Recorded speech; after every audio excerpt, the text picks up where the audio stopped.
पहलगाम की घटना के लिए हिमाचल प्रदेश के मुख्यमंत्री सुखविंदर सिंह सुक्खू को इस्तीफा देना चाहिए, इसलिए कि पहलगाम में अपने नागरिकों की सुरक्षा करने में वो विफल रहे। ये दुर्भाग्यपूर्ण घटना है। मेरा यह मानना है कि हिमाचल का मुख्यमंत्री को इस्तीफा देना चाहिए।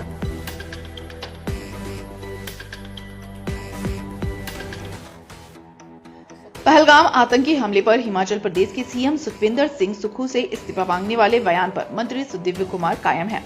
रांची में प्रेस वार्ता के माध्यम से अपने स्टैंड पर कायम रहते हुए अपनी बातों को मीडिया के समक्ष रखा।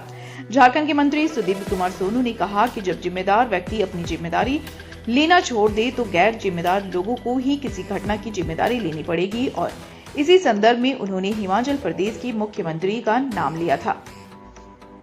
नगर विकास मंत्री सुदिव्य कुमार सोनू ने कहा कि 1956 में रेल दुर्घटना होने पर तत्कालीन रेल मंत्री लाल बहादुर शास्त्री ने नैतिकता के आधार पर अपने पद से इस्तीफा दे दिया था।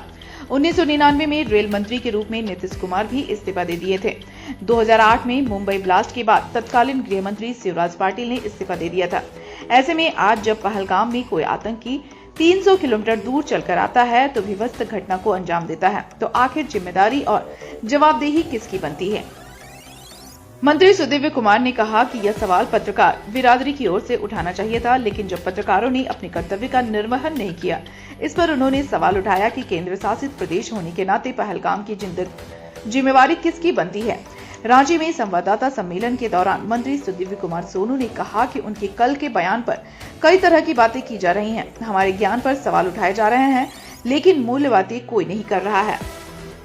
मंत्री ने कहा कि पुलवामा की घटना में आरडीएक्स पहुंचाने वाले में एक डीएसपी का नाम आया था, उसका क्या हुआ? नगर विकास मंत्री सुदिव्य कुमार सोनू ने कहा कि सवाल यह भी है कि पहलगाम की हृदय विदारक घटना से पूरा देश शोकाकुल है, लेकिन इस देश में राष्ट्रीय शोक की घोषणा क्यों नहीं हुई? जब पत्रकारों की भूमिका राजनीतिक भूमिका निभाने लगे तब नेताओं को पत्रकारों की भूमिका निभानी पड़ती है। जम्मू कश्मीर केंद्र सरकार के अधीन आता है, वहां पर उनका शासन है, ऐसे में जिम्मेदारी उन्हीं की बनती है। मंत्री सुदिव्य कुमार सोनू ने कहा कि हिमाचल प्रदेश के मुख्यमंत्री से इस्तीफा मांगने वाला बयान उन्होंने सोच समझ कर दिया था, कोई जुबान नहीं फिसली थी। जब मैं वह बयान दे रहा था तब लोहरदगा में मीडिया के द्वारा यह पूछा गया था कि पुलवामा की घटना पर क्या कहेंगे। इस पर मैंने उसके सवाल को सुधारते हुए कहा कि पुलवामा नहीं, पहलगाम की बात कीजिए। इससे यह साबित होता है कि मैंने समझबूझकर बयान दिया था। नेता प्रतिपक्ष बाबूलाल मरांडी ने झारखंड के मंत्री सुदिव्य कुमार सोनू पर कड़ा प्रहार किया है।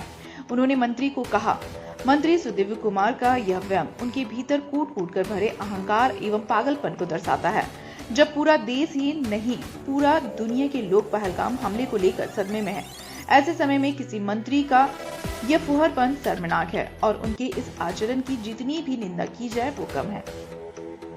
मैं तो इन्हें अपेक्षाकृत एक गंभीर व्यक्ति समझता था, लेकिन इनका यह आचरण देखकर झारखंड वासियों का सिर शर्म से झुक गया है। आगे उन्होंने कहा, मनुष्य का असली चरित्र तब सामने आता है जब वो नशे में होता है, फिर नशा चाहे धन का हो, पद का हो, रूप का हो या शराब का। मेरे इस पोस्ट का पहलगाम घटना के संदर्भ में झारखंड के मंत्री सुदिव्य कुमार सोनू जी के बचकाना बयान वाले हरकत से कोई संबंध नहीं है।